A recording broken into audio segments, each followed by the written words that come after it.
I never thought a simple visit to my son-in-law's house would turn my entire world upside down.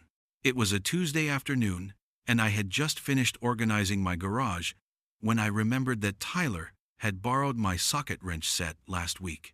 Amy had mentioned he was working on his car, and I figured he might be done with the tools by now.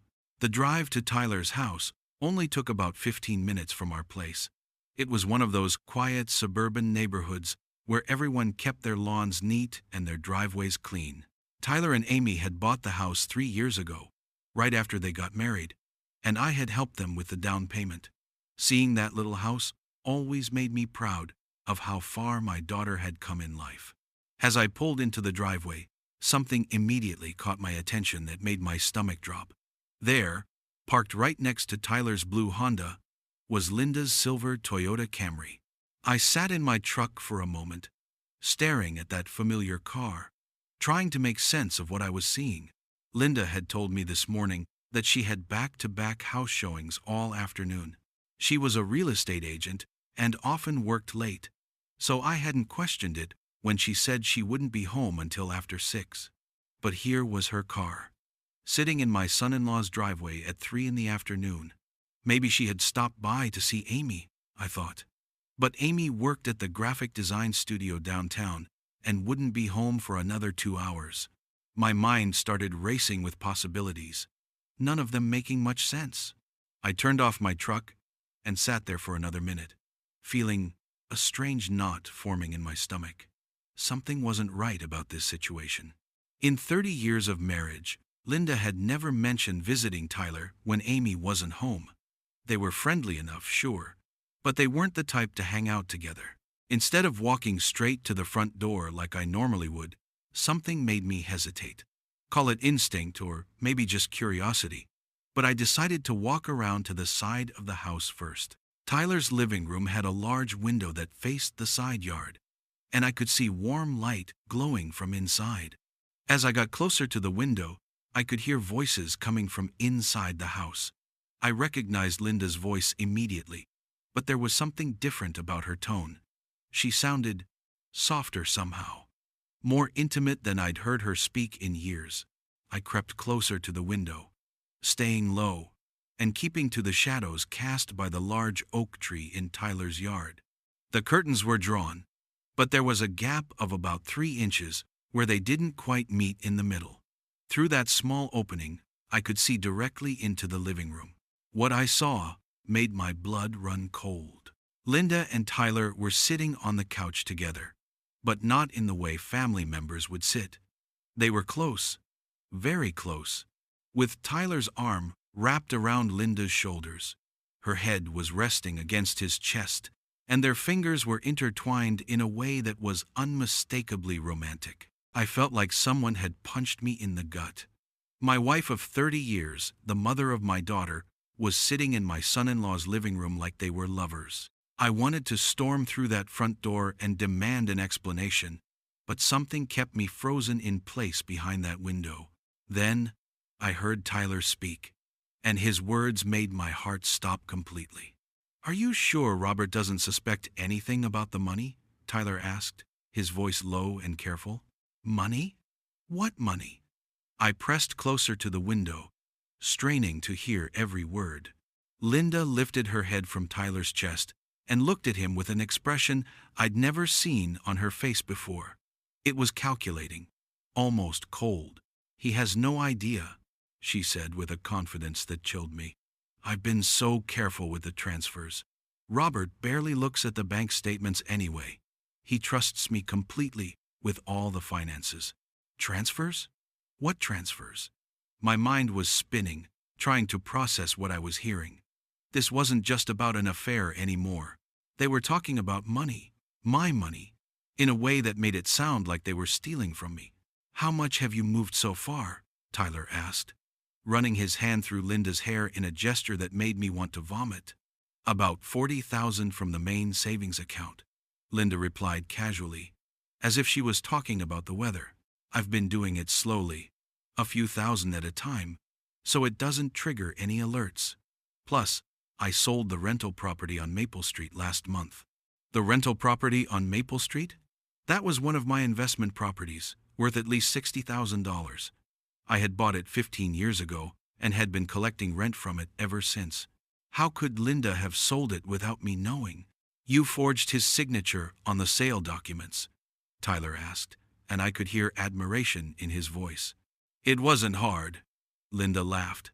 Actually laughed, as she described committing fraud against her own husband. I've been signing Robert's name on things for years. The real estate lawyer didn't question anything. I felt dizzy, like the ground was shifting beneath my feet. My wife had stolen $40,000 from our savings and sold my property without my knowledge. But why? And why was she doing this with Tyler? So we're really doing this? Tyler asked, pulling Linda closer to him. We're really going to take everything and start over, somewhere new? Take everything? Start over? The pieces were starting to come together in the most horrible way possible. In 3 days, Linda said, her voice filled with excitement. When Robert goes to his poker game on Friday night, I'll clean out the rest of the accounts. You tell Amy you're going on that work trip, and we disappear forever. I gripped the windowsill so hard my knuckles turned white. They weren't just having an affair. They were planning to rob me blind and abandon their spouses. Everything I had worked for my entire life, everything I had built for my family, they were going to steal it all and run away together. I stayed frozen behind that window, my heart pounding so loud I was afraid they might hear it. Every word coming from inside that house was like a knife twisting deeper into my chest. But I had to keep listening. I had to know exactly what they were planning to do to my family. Tyler shifted on the couch and reached for something on the coffee table. It looked like a folder filled with papers. He opened it and spread several documents across the table where Linda could see them. Look at this, Tyler said, pointing to what appeared to be bank statements. I've been tracking Robert's spending patterns for months. Every Friday night, he goes to poker at Bill's house and doesn't come home until after midnight. That gives us at least 5 hours to finish everything. Linda leaned forward to examine the papers, and I could see her nodding approvingly. You've really thought this through, she said, running her finger along one of the documents. What about Amy? Won't she get suspicious if you're gone for too long? Tyler's laugh was cold and calculating. Amy's been so stressed about money lately, she'll actually be relieved when I tell her I got sent on a business trip. She thinks the extra commission will help us catch up on bills. Bills? What bills? As far as I knew, Tyler and Amy were doing fine financially. I had even helped them with their house down payment, and Tyler had a good job at the car dealership. But as I listened more, a darker picture began to emerge. Speaking of Amy and money, Linda said with a smirk that made my skin crawl, how much debt did you rack up in her name? Tyler pulled out another set of papers from the folder. About $15,000 so far, 3 credit cards she doesn't know about, plus I took out a personal loan using her information. The beauty of it is, she won't find out until we're long gone. I felt sick to my stomach. Tyler had been stealing Amy's identity and destroying her credit while pretending to be a loving husband. My daughter was going to wake up one day to discover that the man she trusted had buried her in debt and then disappeared. What about the gambling debts? Linda asked. Are those taken care of? Gambling debts? This was the first I'd heard about Tyler having a gambling problem. He had always seemed so responsible, so stable. But clearly, there was a lot about my son-in-law that I didn't know. That's why I need to move fast, Tyler said, his voice becoming more urgent. I owe some dangerous people about $30,000. They've been calling and making threats. If I don't pay them soon, things are going to get ugly. Linda reached over and took Tyler's hand. Don't worry, baby. After Friday night, we'll have more than enough to pay them off and still have plenty left to start our new life. The way she called him baby made me want to break through that window and confront them both right then and there. But I forced myself to stay hidden and keep listening. I needed to hear their entire plan. How much total are we talking about? Tyler asked. Linda pulled out her phone and opened what looked like a banking app. Between the savings accounts, the checking account, and the money market account, Robert has about $210,000.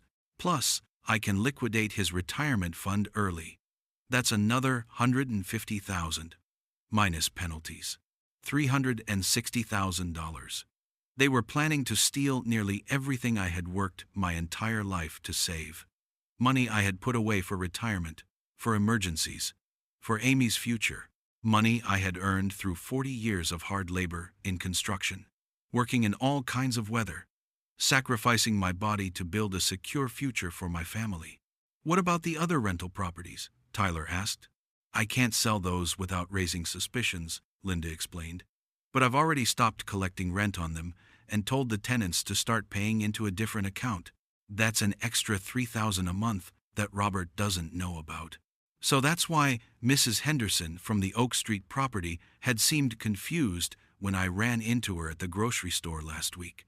She had mentioned something about the new payment instructions, but I thought she was talking about some other property. Linda had been intercepting my rental income for months. You're brilliant, Tyler said, leaning over to kiss Linda on the forehead. Robert has no idea what's coming. The sleeping pills help, Linda said with a laugh that chilled me to the bone. I've been putting them in his evening coffee for weeks. He sleeps so deeply now that I can access his computer and move money around all night without him stirring. Sleeping pills? That explained why I had been feeling so groggy in the mornings lately. I thought it was just age catching up with me, but Linda had been drugging me. My own wife had been poisoning me to make it easier to steal from me. What about his friends? Tyler asked. Won't they try to help him when everything falls apart? Linda's expression turned even more sinister. I've been working on that too. I've been telling people that Robert's been acting strange lately. Forgetting things, getting confused about money. When everything comes out, they'll think he just made some bad financial decisions and is too embarrassed to admit it. She had been destroying my reputation, making people think I was losing my mind or becoming incompetent. All so that when they stole everything and disappeared, no one would believe that I had been the victim of an elaborate theft. And the new identities? Tyler asked. Linda reached into her purse and pulled out 2 driver's licenses. Even from my position at the window, I could see they had different names on them. Meet Linda Walsh and Tyler Brooks, she said, handing one of the licenses to Tyler. We have social security cards, birth certificates, everything we need to start completely over in Arizona. Arizona. They had already picked out where they were going to run to with my money. The house is already rented, Linda continued. I told the landlord, we're a married couple relocating for work. First month's rent is paid and we can move in anytime. They had thought of everything. Every detail had been planned out, while they smiled at family dinners and pretended to care about Amy and me. The betrayal was so complete, so calculated, that I could barely comprehend it. But I was about to learn that their plan was even worse than I had imagined. Tyler stood up from the couch and walked over to a desk in the corner of the room. He opened the top drawer and pulled out what looked like a thick manila envelope. When he returned to Linda, he dumped the contents onto the coffee table, and I could see it was filled with photographs, documents, and what appeared to be audio equipment. I've been documenting everything, Tyler said, with a pride that made my stomach turn. Every time Amy has a breakdown about money, every time she questions herself about the missing cash from her purse, every time she gets confused about bills she doesn't remember signing up for. Linda picked up one of the photographs, and even from my position at the window, I could see it showed Amy looking distressed and confused. She looks terrible in this one, Linda said, with no emotion whatsoever. How long has she been having these episodes? About 3 months now, Tyler replied, sorting through more photos. Ever since I started really ramping up the identity theft. She keeps finding bills for things she doesn't remember buying, credit card statements for accounts she doesn't remember opening. I act just as confused as she is, which makes her think she's losing her mind. I watched in horror as my son-in-law described psychologically torturing my daughter. Amy had mentioned to me a few times recently that she was feeling stressed and forgetful, but I had just assumed it was work pressure. I never imagined that her own husband was deliberately making her question her sanity. The beauty of it, Tyler continued, is that when we disappear, everyone will think Amy just had a mental breakdown from financial stress. No one will believe her if she tries to say I stole her identity or that her mother was involved in anything. Linda nodded approvingly. What about the recordings? Tyler picked up a small digital device from the pile. I've been recording our conversations whenever she gets upset about money. Listen to this one from last week. He pressed play, and Amy's voice filled the room. She sounded exhausted and confused. Tyler, I swear I didn't sign up for this credit card. I don't understand how this happened. Maybe I'm just forgetting things. Maybe I'm going crazy. Then I heard Tyler's voice, sounding so caring and concerned. Honey, you've been under a lot of stress lately. Maybe you should talk to someone. Get some help. I'm worried about you. But I really don't remember. Amy's voice continued, and I could hear her starting to cry. What if something's wrong with me? What if I'm sick? Tyler turned off the recording and looked at Linda with satisfaction. I have hours of recordings like that. If anyone ever questions what happened, I can prove that Amy was having mental health issues long before I disappeared. The cruelty of it was breathtaking. Tyler had been systematically destroying my daughter's confidence and mental health, all while positioning himself as the concerned, supportive husband. He was creating evidence to make it look like Amy was unstable, so that when he vanished with all our money, no one would take her seriously if she tried to expose the truth. What about Robert's reaction? Linda asked. When he discovers everything is gone, won't he go to the police? That's where your part of the plan is crucial, Tyler said. You've already been setting him up to look incompetent with money, right? Linda smiled that cold smile again. For months now, I've been telling our friends that Robert's been making strange financial decisions, that I'm worried about his judgment. I even told Dr. Martinez at the hospital that I think Robert might be showing early signs of dementia. Dementia? My own wife had been telling people I was developing dementia? Dr. Martinez was Linda's supervisor at the hospital where she worked part-time. If Linda had been spreading rumors about my mental health to medical professionals, it would be even harder for anyone to believe that I was the victim of theft rather than just a confused old man who had mismanaged his money. Plus, Linda continued, I've been forging Robert's signature on some questionable investment documents. If anyone investigates, it will look like he made a series of bad financial decisions and lost everything through his own poor judgment. Tyler laughed. So when Robert wakes up Friday night and discovers all his money is gone, everyone will think he either gambled it away or made terrible investments and is too embarrassed to admit it. Exactly, Linda said. And with Amy having her mental health crisis at the same time, people will just see it as a family falling apart under financial pressure. No one will look for us, because they'll think we're victims too. I realized they had created the perfect crime. They had spent months setting up both Amy and me to look unreliable and unstable. When they disappeared with our money, the evidence would point to us being the cause of our own problems rather than the victims of an elaborate theft. What about the suicide note? Linda asked. Tyler reached into the envelope and pulled out a handwritten letter. I've been working on this for weeks. It explains how my gambling debts got out of control, how I couldn't face disappointing Amy anymore, and how I decided to end it all rather than destroy her life. He handed the letter to Linda, who read it with the same casual interest she might show in a grocery list. This is perfect, she said. It explains why you disappeared without making anyone suspicious. They'll think you killed yourself somewhere remote where the body won't be found. And the best part, Tyler added, is that it makes me look like the victim of my own addiction rather than a criminal. Amy will get sympathy instead of suspicion, and no one will ever think to look for Tyler Brooks in Arizona.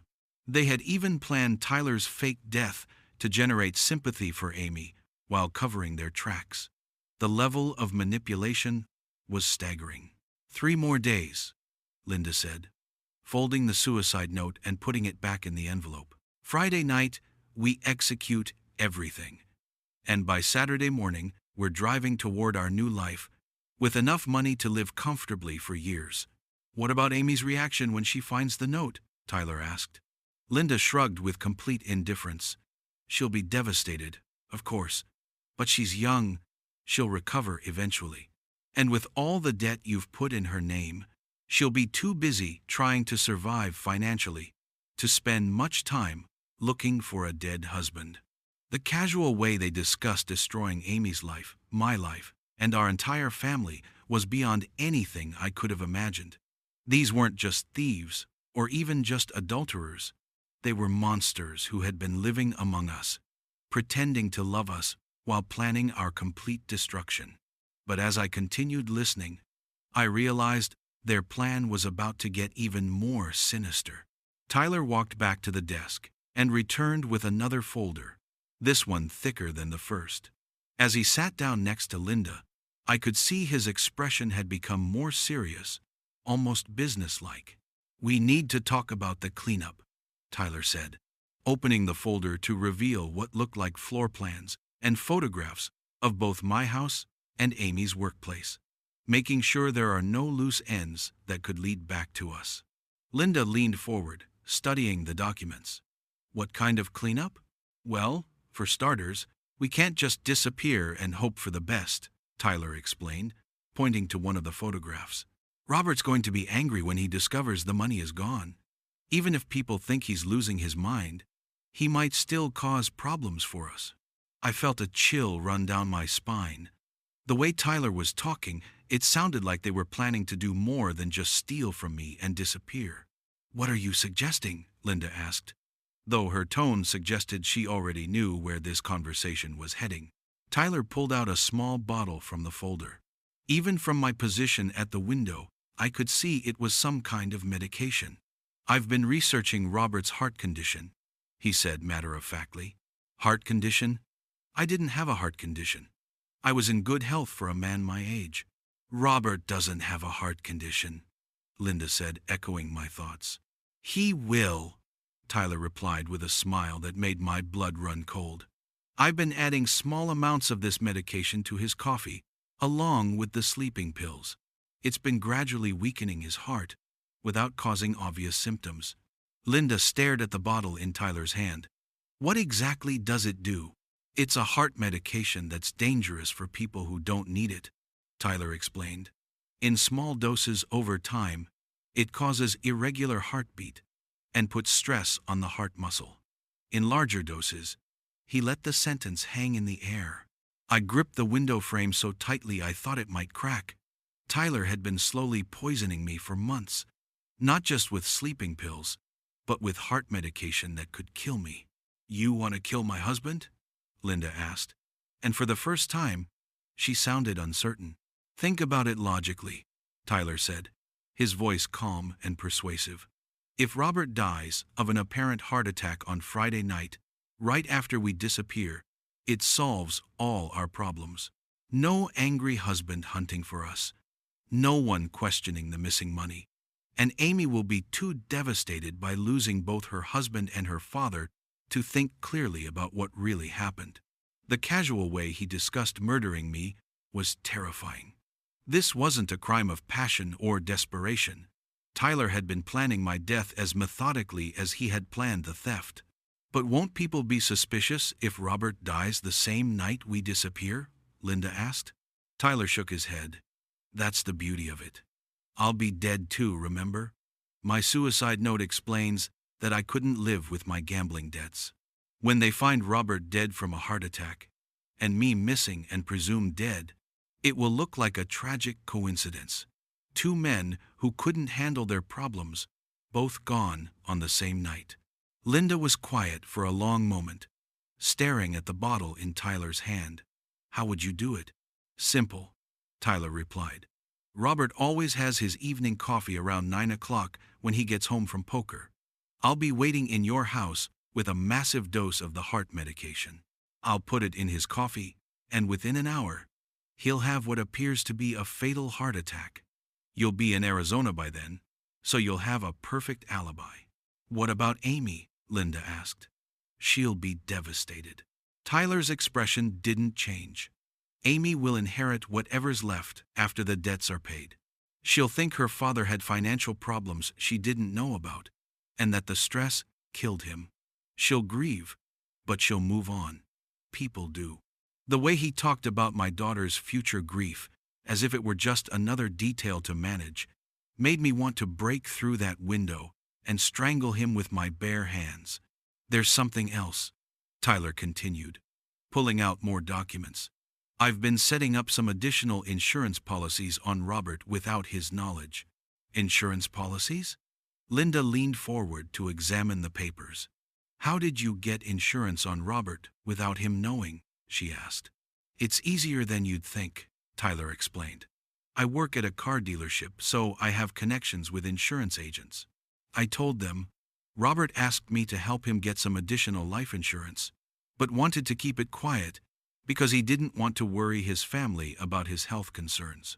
He had taken out life insurance policies on me using forged signatures and fake medical information. The man had been planning my murder while simultaneously setting up ways to profit from it." "How much?" Linda asked. $500,000 across 3 different companies," Tyler said proudly. "Amy is listed as the primary beneficiary, but I've been coaching her to make me the executor of her father's estate when the time comes. As her husband, I'll have access to everything." But Tyler was planning to be dead by then, according to his fake suicide. I realized he intended to somehow access that insurance money using his new identity, probably by manipulating Amy even after his supposed death. "You've really thought of everything," Linda said, and I could hear admiration in her voice. "I've had months to plan this," Tyler replied. "Every detail has been considered. By Saturday morning, Robert will be dead, I'll be presumed dead, you'll be in Arizona with a new identity, and Amy will be left with massive debts and just enough insurance money to survive. No one will ever connect us to any of it." Linda picked up the bottle of heart medication and examined it closely. "When did you start giving this to him?" "About 6 weeks ago," Tyler said. "Just small amounts, mixed with the sleeping pills. His heart is already weakened from the gradual poisoning. One large dose will be enough to cause a massive heart attack that will look completely natural." 6 weeks. For 6 weeks, Tyler had been slowly murdering me while sitting at my dinner table, playing cards with me, pretending to be my friend and family member. The betrayal was so complete, so evil, that I could barely process it. "What about evidence?" Linda asked. "Won't they test his blood?" Tyler shook his head confidently. "The medication I'm using breaks down quickly in the body. By the time they do an autopsy, if they even do one, it will look like a natural heart attack. And with his age and the stress of losing all his money, no one will question it." They had planned the perfect murder to go along with the perfect theft. I knew I had to act fast, but I also knew I needed evidence. With shaking hands, I pulled out my phone and started recording through the window. Every word they spoke was being captured, every detail of their murderous plan documented. "So, we're really doing this?" Linda asked one final time, holding the bottle of heart medication. "We're going to kill Robert?" "It's the only way to be completely safe," Tyler replied without hesitation. "Dead men don't hunt for stolen money, and grieving widows don't ask too many questions." I had heard enough. I quietly backed away from the window and called 911, keeping my voice as low as possible. 911? "What's your emergency?" "This is Robert Mitchell. I'm at 847 Pine Street, and I've just discovered that my wife and son-in-law are planning to murder me and steal all my money. I have recorded evidence of their conversation." "Sir, are you in immediate danger?" "Yes. They're planning to poison me tonight when I get home. Please send officers immediately, but tell them to be quiet." They're still inside discussing their plan. Officers are on their way, sir. Stay on the line and keep yourself safe. I ended the call and made another one to Amy's work number. She needed to know what was happening before she came home to find police cars in her driveway. Amy, it's Dad. I need you to listen to me very carefully and don't ask questions right now. Do not go home tonight. Go to your friend Jessica's house and wait for me to call you. Tyler is not who you think he is, and you're in danger. Dad, what are you talking about? You're scaring me. I know this sounds crazy, but Tyler has been stealing your identity and planning to disappear. I have proof. Just trust me and go to Jessica's house right now. I'll explain everything later. I could hear the confusion in Amy's voice, but she agreed to go to Jessica's house. At least she would be safe while this all played out. I moved back toward the window to keep watching Tyler and Linda until the police arrived. They were still sitting on the couch, going over their timeline for Friday night. I'll give Robert the poisoned coffee around 9:15, Tyler was saying. By 10 o'clock, he should be having the heart attack. I'll call 911 and act panicked, then slip out the back door while the paramedics are working on him. And I'll already be on the road to Arizona, Linda added. My flight leaves at 8:30, so I'll be in the air when it happens. Flight? This was the first mention of Linda taking a flight instead of driving. Wait, I thought we were driving to Arizona together, Tyler said, apparently as confused as I was. Linda's expression changed, becoming colder and more calculating than I had seen all afternoon. Actually, Tyler, I've been thinking about that.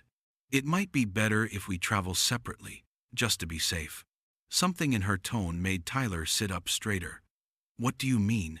Well, you're going to be a murder suspect if anyone gets suspicious about Robert's death, Linda said matter-of-factly. It might be safer for me if we're not seen together. Tyler stared at her for a long moment. Linda, we're supposed to be starting a new life together. That was the whole plan. The plan was to get Robert's money, Linda replied, her voice becoming sharper. And I've been thinking that maybe I don't need a partner for that. I watched in fascination as their alliance began to crumble. Tyler's face was turning red with anger and realization.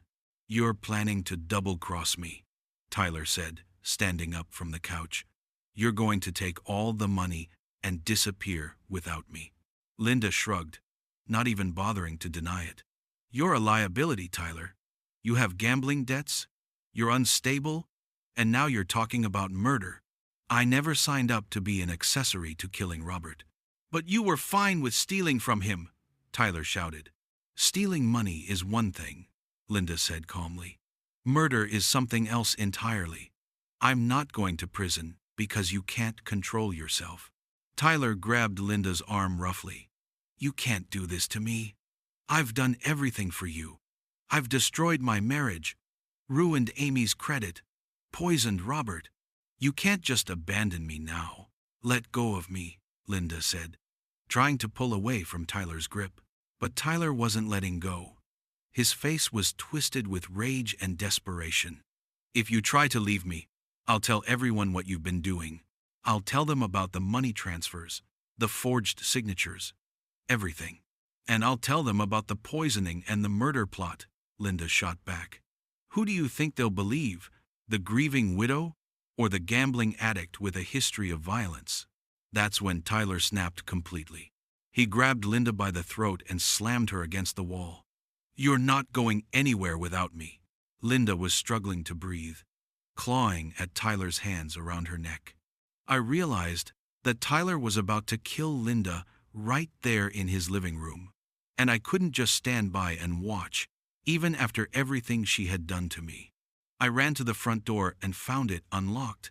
As I burst through the door, Tyler spun around, still holding Linda against the wall. Robert, he gasped, his face going white with shock. Let her go, Tyler, I said, holding up my phone. I've recorded everything. The police are already on their way. Tyler released Linda, who collapsed to the floor, gasping for air. His eyes darted around the room like a trapped animal looking for an escape route. You don't understand, Tyler said. backing toward the kitchen. "This isn't what it looks like." "I understand perfectly," I replied, keeping my distance but blocking his path to the front door. "I heard every word of your plan to murder me and steal my money.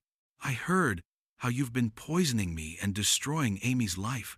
Tyler's hand moved toward the kitchen counter, and I saw him grab a large knife from the block. "You've ruined everything!" he screamed, raising the knife above his head. Just then, the front door burst open, and 3 police officers rushed in with their weapons drawn. "Drop the knife! Get on the ground now!" Tyler looked around wildly, realizing he was trapped. For a moment, I thought he might try to fight the officers, but then his shoulders sagged in defeat. The knife clattered to the floor as he raised his hands in surrender.